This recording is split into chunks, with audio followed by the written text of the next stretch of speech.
About a week ago, I made a video about why out of all the returning characters in 2.6, Aventurine is the one you should be paying the most attention to. But some of the DPS characters getting reruns this time around are actually pretty good. So much so that I feel I should give them their fair shake, especially if some of you are considering getting a DPS instead of a sustain. So let's talk about Imbibitor Lunae and Acheron and go through the good, the bad, and which you should ultimately choose. Before we get into this discussion, if you want to see more Honkai style content, do consider subscribing to the channel. As with the previous video, I won't be going into numbers or builds here, and most of this is just opinions based on my personal experience while using both these characters. As such, there might be certain things that I get wrong, or perhaps the way I'm using them isn't the most efficient way. So if there is something that is inaccurate, feel free to correct me in the comments for everyone's benefit. In the Aventurine video, I covered most of how his kit worked, but I feel it might take too much time, so for this one, I'll just talk about each character's positives and negatives. Before we get into detailed discussions, I feel that front-loading my overall thoughts will be more helpful for those of you who just want a quick response. So I'll give you a quick summary first, and if you want a more detailed explanation, you can watch the rest of the video.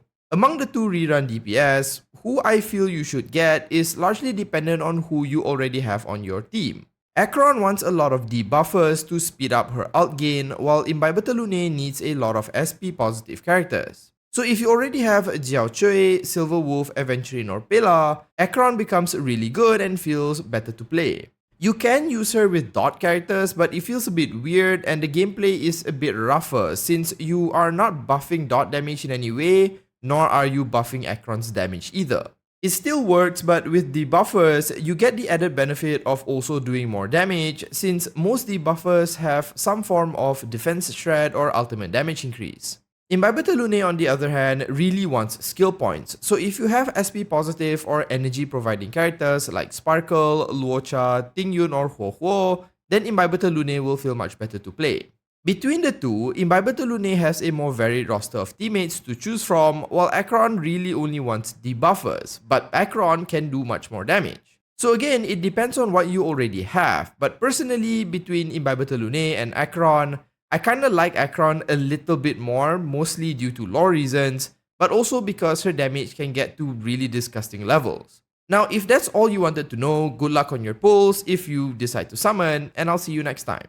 For those of you who want a bit more detail, let's talk a bit more about each character. Starting off with Imbibitor Lunae, like most destruction characters, he is a blast type unit, meaning he has a pseudo AoE which can target 3 enemies in a single attack.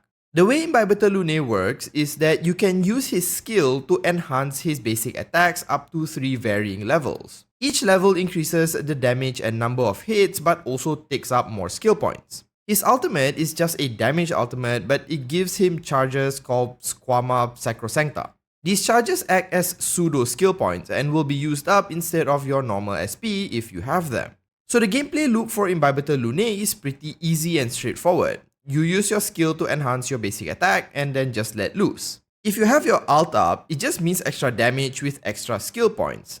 It's really straightforward to use but can be strategically challenging since there is an element of skill point management. In terms of positives, there are a few things that Imbibitor Lunae has going for him. Firstly, he can actually do quite a lot of damage. I wasn't going to talk about multipliers, but honestly, his max charge enhanced attack has a really high damage multiplier.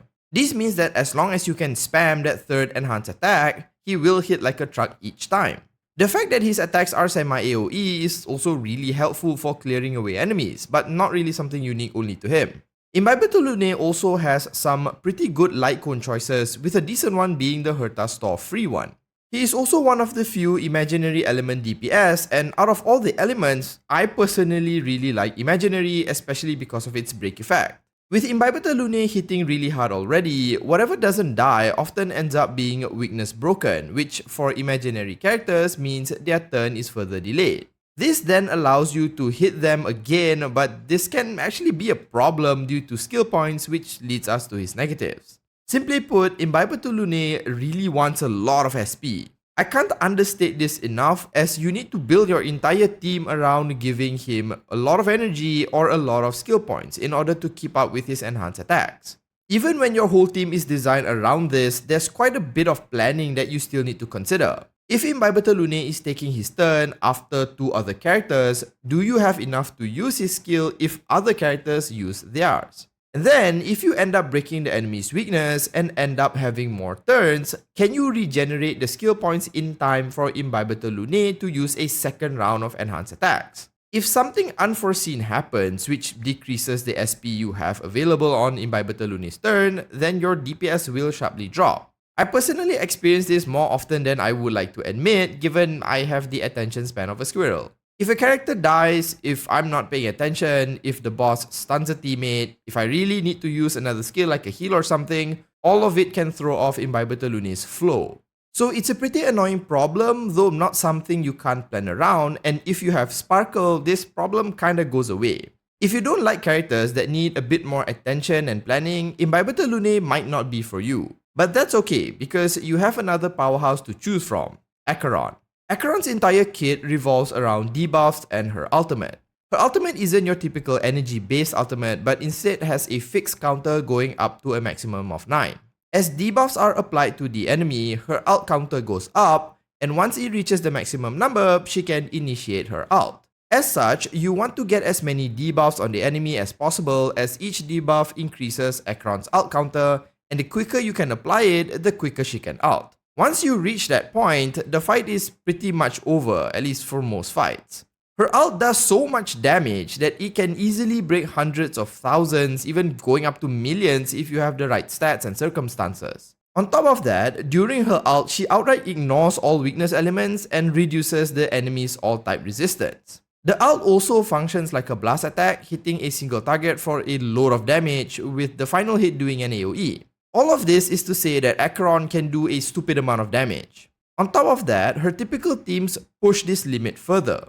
You see, the current debuffers we have, not counting dot characters, generally fall into two categories. They either shred the enemy's defenses, like with Pela or Silver Wolf, or they force them to take more ultimate damage, like with Jiao Chui. So on top of her already nonsense multipliers, just the way her teams work would also amplify the amount of damage that she can ultimately do. If Imbibitor Lunae can hit like a truck, Acheron is kinda like a truck that's being accelerated to near the speed of light while her targets are weakened from the flu. Because the ult also uses a separate counter rather than energy, it means she's not affected by energy drain mechanics. Finally, I just have to mention her technique. She does damage with it or something, I don't know what it does exactly, but in the simulated universe, her technique outright kills anything that isn't a boss. This means that if you want to speed through the simulated universe, Acheron will be your best friend. Now, as good as she might sound, she does have a few limitations. Firstly, you need a very specific team, one that can apply debuffs quickly, and there are only a handful of those types of units currently. Compare that to SP positive or energy granting characters, there's a bit more to choose from. Her Lycon choices are also pretty slim because she's a DPS but also a Nihility character, and you might feel the need to get her signature one, though it's not exactly required. Also, given everything hinges on her ultimate, if she can't ult for whatever reason, such as being stunned or something, then your damage takes a big hit. If you are a newer player, Acheron might also take a while to really pop off, as you need a lot of her ascensions as well as the teammates I mentioned earlier. But I suppose that applies to Imbibitor Lunae as well. Now before I close out this video, just so that you're aware, Rappa is also coming out, but at the time that I'm working on this video, she isn't out yet. So I can't really test her or give my opinions on her, but there are plenty of other content creators who have already posted stuff about her by this point. So much like the summary earlier, you really can't go wrong with either of these characters. In fact, your choice could largely be more dependent on what characters you currently have. If you have SP positive and energy granters, then Imbibitor Lunae would work well, whereas if you have debuffers, then Acheron would be better. If you however have both types of supports, I personally would go for Acheron. She does a lot of damage, can ignore weaknesses, and is very easy to use. Not many can power creep her at the moment, while Imbibitor Lunae has fallen down the tier list just a bit, not because he isn't good, but because the other newer characters are built to be stronger. If you don't have either of these groups of characters, then both these DPS might feel weaker than how I'm describing them, so just keep that in mind. Overall, this is just a suggestion, and as I've mentioned, is mostly based on my personal experiences while using both these characters. You should spend your Primo Gems on whoever you want or need. I'm just hoping to give you a bit more insight to help with your decision. So don't take what I've mentioned here as absolute, more just another thing to think about. That does it for this video. If you found it helpful, do consider liking and subscribing to the channel. Good luck on your summons. Thanks so much for watching, and as usual, have a nice day.